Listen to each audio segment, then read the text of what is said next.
what is the history of World War One? The history of World War One is quite popular, and not many people know about it. So we're going to talk about this in this video. In the year 1914, in Archduke Prince Charles, aka heir of the Austro-Hungarian Empire, assassinated by the Serbian nationalists. And thus Austria-Hungary blames Serbia for aiding the assassin, and thus sent an ultimatum demanding land, Belgrade, the capital, and Serbia refuses, and thus Austria-Hungary declares war. Austria-Hungary is also part of the Triple Alliance. Germany, which is circled by its neighbors, Austria-Hungary, who's clinging on to a fragile empire, and Italy, who wants small lands, and they're very divided in terms of political reasons. And then we have the triple entity, Britain, France, and Russia, effort to counter Germany's heavy expansion. Thus, when Austria-Hungary declares war on Serbia, Russia, who wants to help the historic ally Serbia, also declares war on Austria-Hungary. And thus Germany wants to help Austria-Hungary out, declares war on Russia. Now Russia has alliance with France, so France declares war on Germany. And then Germany does a great encirclement attack against the plan for one. That's going to storm rush to Belgium and circle Paris, and then win a quick victory on the Western Front, then moves all those troops to the Eastern Front. And this plan it doesn't work when Belgian troops stubbornly hold the border. And that's the UK, who's just quite confused as to whether should they join the war or not. Now 100% joins the war, since Germany just declared war on a neutral country. The door very assured them. This is an ultimatum, Germany rejects, and thus the British declare war. Now they dominate the seas, and thus they try to invade a naval blockade in an effort to try to stop food and other important imports from able to get to Germany. And the hope is to make this into a quick war. Now, many troops would dig in along the entire 350-mile-long front, stretching all the way from Belgium to Switzerland.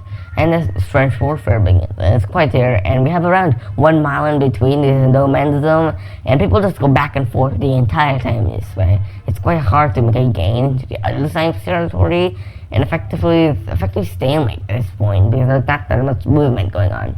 In the Eastern Front, though, we have Austria-Hungary almost the brink of collapse, and Serbia is a little bit of a reverse, actually defeating the Austrians multiple different times. But German troops in North Russia are able to slow down Russia's expansion, but they're able to relieve pressure off the French and British on the Western Front. Now Romania, judged by this particular enhancement, joins on the Allied side, but Bulgaria, who wants a little more land in Greece and Serbia, declares war on them. And thus Greece joins the Allies, while Bulgaria joins the Central Powers. The Ottoman Empire also joins them as an effort to enhance them, destroy their Greek neighbors, Serbia. These are all historic neighbors, also Romania. These are all historic Ottoman territories, and thus they wanted to reclaim those. And they're also quite weak back then, it's the cold man of Europe, and thus they declared war. Now, British forces from Qatar, the UAE region, will move up into Kuwait, and thus began to go in there. Over here, Arabic forces began to take over Mecca, Medina, and entire Arabic Red Sea coast, and they began to move up. Now, British troops from Egypt conquered Jerusalem and pushed out into Palestine. Then going up, they conquered Lebanon, Damascus, Aleppo, and others. But at the same time, Russia, who had made multiple different gains against the Ottomans. Meanwhile, in the other side of the world, many sinkings such as the Lusitania and other shipping sinkings by the Germans eventually led to the U.S. declaring war on Germany. Along with this, we had Brazil, China, and Japan all joining in on the war as well.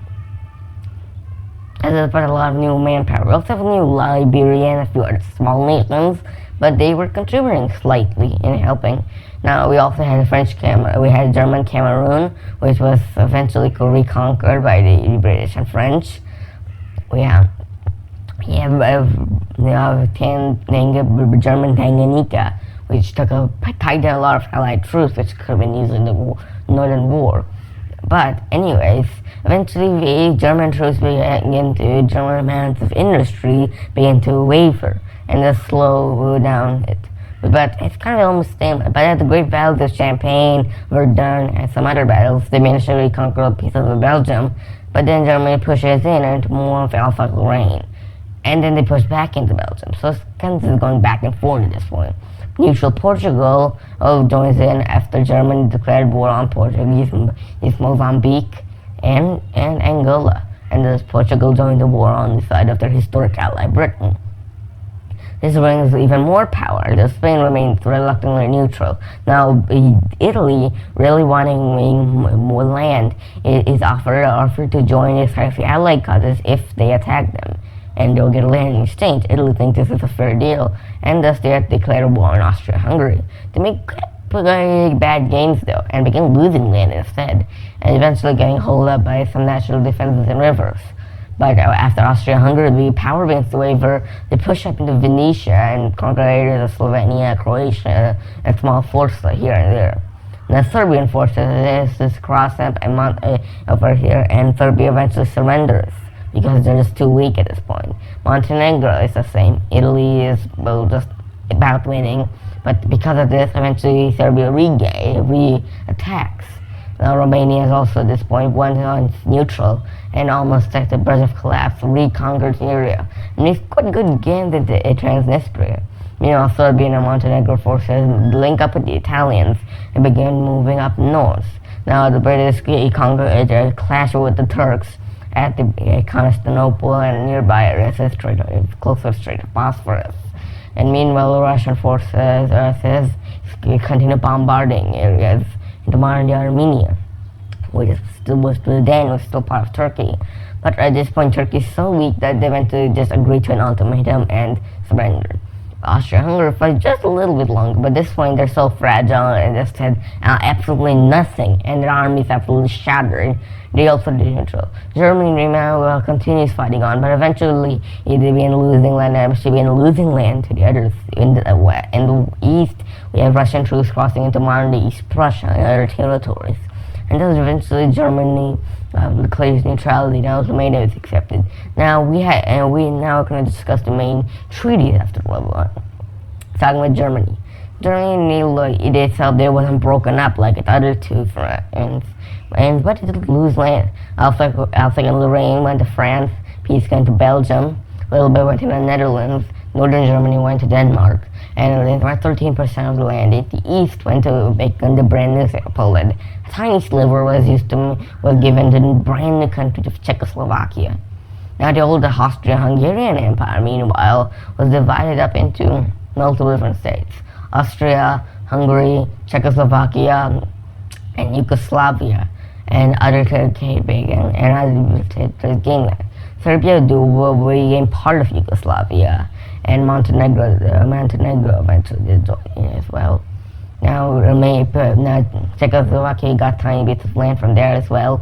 Romania got land of that, and those other people. And we also had parts of Austria going to Italy in exchange for joining the war. We had pieces of Bulgaria going to Greece, the entire South Aegean coast. But Bulgaria didn't suffer anything. Turks, meanwhile, suffered by far the most. Going to modern-day Turkey, and whatever is left was eventually divided up into British Kuwait, British Iraq, French Lebanon and Syria, and British Palestine and Jordan. The rest of the territory, the Red Sea coast, was given to the Arabs. But they had to give up Yemen and Oman to the British as well. And whatever was left of Turkey was split into its zones, with the Greeks and the other allied powers like the Russians gaining own zones in the country, similar to how China was currently divided during all the early times, similar to that. Yeah, but anyways, eventually after that, these divisions eventually led to seed to east, which would eventually lead to World War II and other modern influences. But after that, everything kind of settled. And that is the story of World War I.